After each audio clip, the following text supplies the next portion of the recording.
Hello, everyone. Welcome back to LearnEnglishPodcast.com, the channel where American-style English becomes second nature.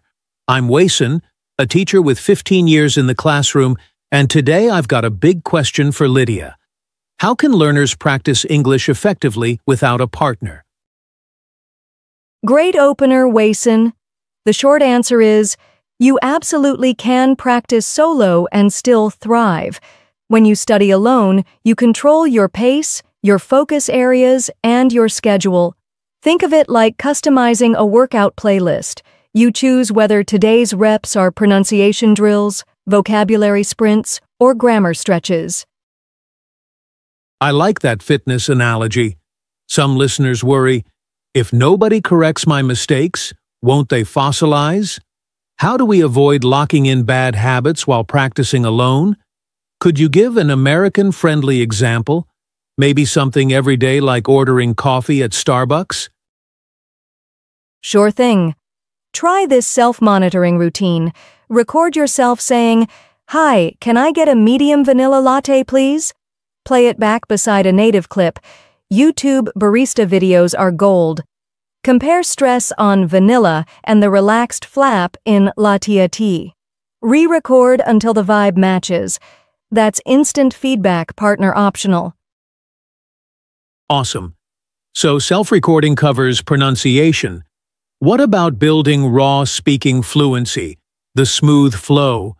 Lots of viewers say they freeze mid-sentence searching for words. Lydia, which solo drill keeps English flowing like small talk at a backyard barbecue without awkward pauses? Shadowing is my go-to. Pick a short clip, maybe Jimmy Fallon's monologue, play 3 seconds, pause, and imitate every intonation dip and rise. Do it while walking around the kitchen. Movement tricks the brain into natural pacing.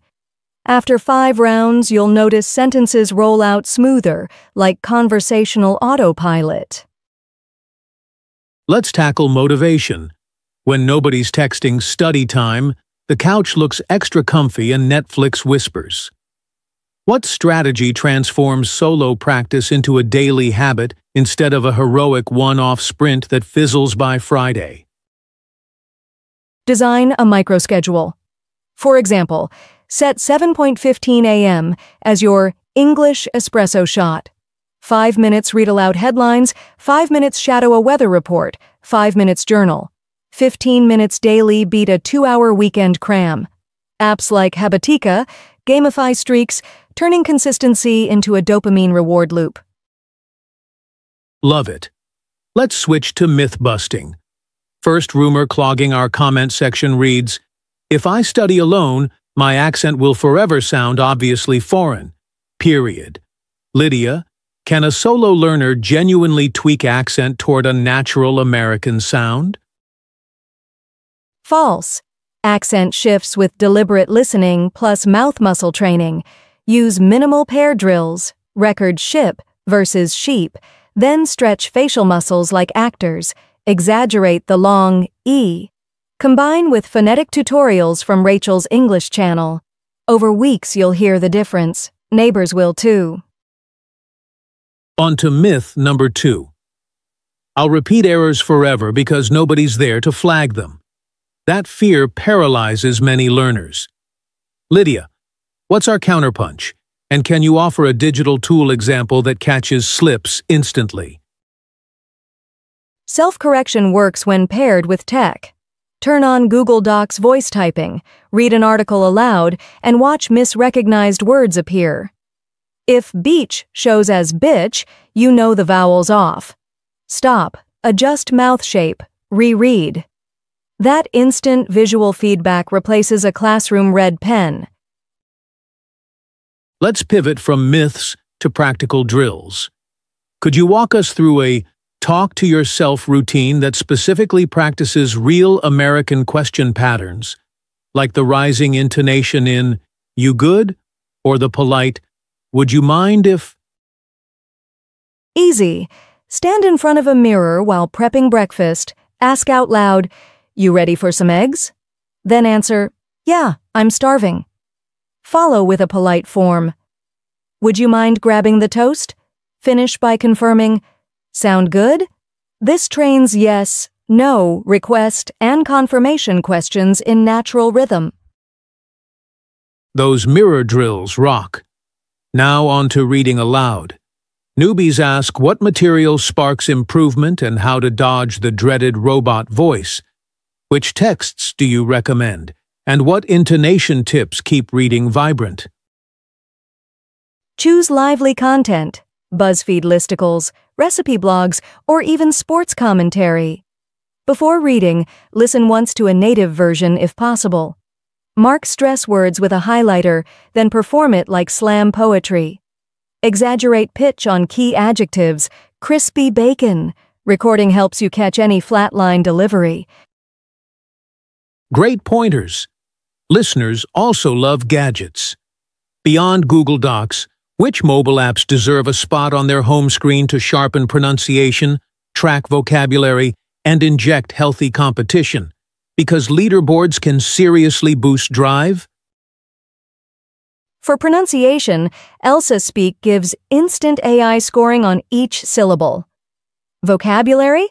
Try Anki-Dex with spaced repetition. You'll never forget entrepreneur again. Want gamified battles? Duolingo's leagues pit you against global learners, rewarding perfect streaks with digital fireworks. Surprisingly, addictive motivation. Let's tackle immersion. Viewers protest, "I'm in small-town Kansas, not London or New York. Total immersion feels impossible." Lydia, could you lay out a blueprint for creating an English bubble in the Midwest? Start with environment hacks. Switch phone and Netflix interface to English. Follow American weather channels. Set smart speaker language to English. During commutes, stream NPR up first. At home, paste sticky notes on objects. Light switch. Refrigerator. Suddenly, your daily landscape talks back in English. We're approaching halftime, so quick reminder. Dear listeners, you're watching a video from LearnEnglishPodcast.com, the place where fluent dreams get concrete homework. Stay tuned, the best drills are still ahead. Couldn't have said it better. Now, listening skills. Many people play English radio as background noise, calling it practice. What's the real difference between passive hearing and active listening, and how can students upgrade to the active version? Active means engagement. Use the NPR app, pick a 60-second story, and write 3 bullet points. Who, what, why. Then play it again at 0.75 speed to catch missed details. That deliberate loop trains comprehension far faster than music playing while you scroll Instagram. Great. Let's incorporate speaking. After noting bullets, hit pause and summarize aloud as if explaining to a friend. Example: so the Fed kept interest rates steady because inflation's cooling. Combining listening and speaking in one micro-task doubles brain connections. Switching gears to role play. Rehearsing both sides of a common situation boosts agility. Could you craft a quick American diner dialogue that students can act out solo, maybe by switching voices or recording each role separately? Absolutely. Try this. Server: hi there, what can I get you? Pause, change tone. Customer: could I have the turkey club with sweet potato fries? Next line. Server: anything to drink? Reply: just iced tea, no lemon. Practice swapping roles and adjusting politeness levels. Vocabulary time. People cram flashcards yet blank out mid-conversation. Lydia, what targeted routine glues new words into active memory so they roll off the tongue during small talk? Thoughts? Use the 4-touch method. 1. Hear the word in context. 2. Note definition and part of speech. 3. Craft a personal sentence. I snagged discounted Broadway tickets. 4. Speak that sentence 3 times over 2 days. Those repeated touches shift snag from passive recognition to active arsenal. That 4-touch routine rocks. Let's talk logistics. For someone juggling work and kids, how many focused minutes per day strike the sweet spot between momentum and burnout? Any science-backed guideline? Research on spaced learning shows 15-20 focused minutes daily beat marathon sessions. Think linguistic espresso, not all-you-can-eat buffet. Set a timer, shut notifications, go deep, then walk away wanting more. That craving keeps the habit alive. Another hurdle is confidence. Even with hours of solo practice, people freeze during a real Zoom meeting. Lydia, do you have a pre-meeting hack that pumps up courage in 60 seconds? Yes, power posing plus tongue twisters.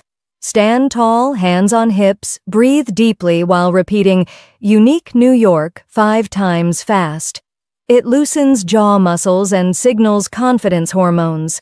Enter the Zoom room immediately afterward. Your English and your mindset sound stronger. Progress often feels invisible. Without weekly TOEFL scores, students ask, "Am I improving?" Lydia, what simple metrics or rituals can reveal small gains and keep spirits high? Any examples? Keep a monthly voice memo. Talk about your favorite movie for 2 minutes. Archive each file. After 3 months, re-listen to the first memo. Improvements in pacing and vocabulary leap out. Pair with a vocabulary tracker showing how many words hit 5-star status in your spaced repetition app. We've hit a lot of theory. When motivation dips, boredom creeps in. Could you share one playful activity, maybe music or games, that reignites curiosity and keeps English sessions fresh? Please. Karaoke. Fire up a YouTube lyric video. Think Sweet Home Alabama and sing along. You practice pronunciation, stress, and cultural references while belting out tunes. Plus, recording your performance and laughing at off-key notes turns practice into Friday night entertainment. Quick detour, Lydia. Many learners overlook writing. How can someone weave short writing tasks into a mainly speaking listening routine without spending hours drafting essays they'll never revisit? Any bite-sized strategy for busy Americans on lunch break? Use the tweet journal method. Set a 280-character limit, roughly 2 sentences, and recount something you noticed in English. Example: saw a rainbow over I-70. Gorgeous reminder that spring's here. Post to a private Twitter or Notes app. Later, reread and upgrade vocabulary. Swap gorgeous with breathtaking.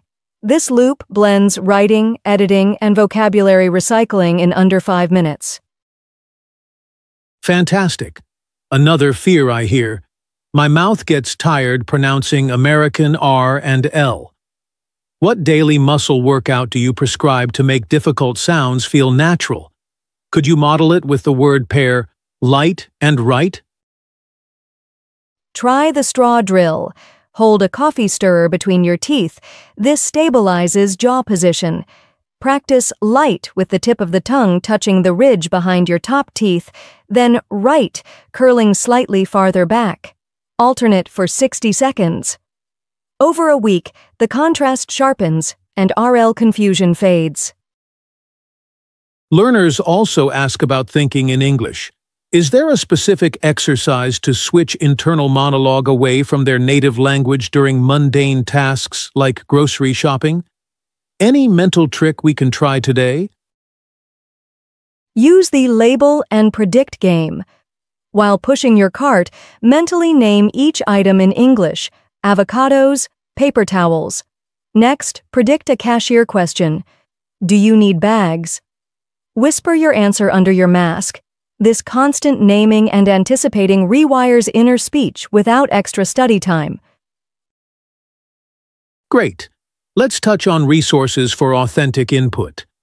Besides podcasts like ours, Which YouTube channels give intermediate learners solid American pronunciation, up-to-the-minute slang, and relatable cultural jokes? Suggestions, please? Check out English with Lucy for clear explanations, then balance with Noteworthy English for street slang breakdowns. For accent focus, Rachel's English offers mouth close-up tutorials. Mix them into a weekly playlist so you experience both formal instruction and real-world expressions like hang tight or shoot me a text. Before we hand over the mic for recap, any advice on balancing perfectionism with progress? Learners often restart recordings 20 times chasing flawless delivery, then quit in frustration. How do we set healthy standards? Adopt the 80% rule. Stop re-recording once your delivery is clear, natural, and conveys meaning, even if one vowel feels off. Post or archive that version, then move on. Tomorrow, you'll hit 81%.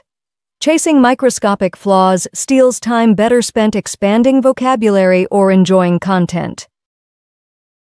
Let's squeeze in error logging. Some teachers swear by keeping a notebook of every slip. Others say it's tedious. Is there a streamlined digital way to record and revisit mistakes without feeling buried? Use the voice note correction loop. After each speaking session, jot 3 recurring errors into a Google Keep checklist, like dropping the S in third-person verbs. Record a 1-minute correction drill and attach it to the note. Next week, tap the note, replay, and tick it off once fixed. Minimal clutter, maximum accountability. That streamlined loop embodies today's theme. Self-reliance empowered by smart tools. If you remember nothing else, remember this.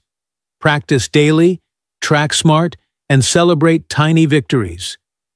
Ready for the lightning recap? Here's the rapid-fire recap. 1. Solo practice works. Embrace control and privacy. 2. Myth bust. Accent, correction, boredom, and time limits are solvable. 3. Core drills. Self-talk, shadowing, recording, reading aloud, role-play. 4. Tech allies. Elsa, Anki, Duolingo. 5. Immersion hacks and micro-schedules drive consistency. 6th point. Track progress with monthly voice memos and vocabulary stars. 7th. Inject fun through karaoke, podcasts, and gamified apps. Final point. Mindset matters. See mistakes as data, not disasters. Did I miss anything? Perfect summary. Remember, even 10 minutes count when they're focused. Stack those minutes like pennies, and soon you'll afford linguistic luxury. Keep your why visible. Maybe a sticky note saying NYC Trip 2026 on your laptop. Bonus reminder. Mix English with hobbies. Love cooking? Follow an American recipe video and narrate steps aloud. Into gaming? Switch console language to English and chat in global lobbies.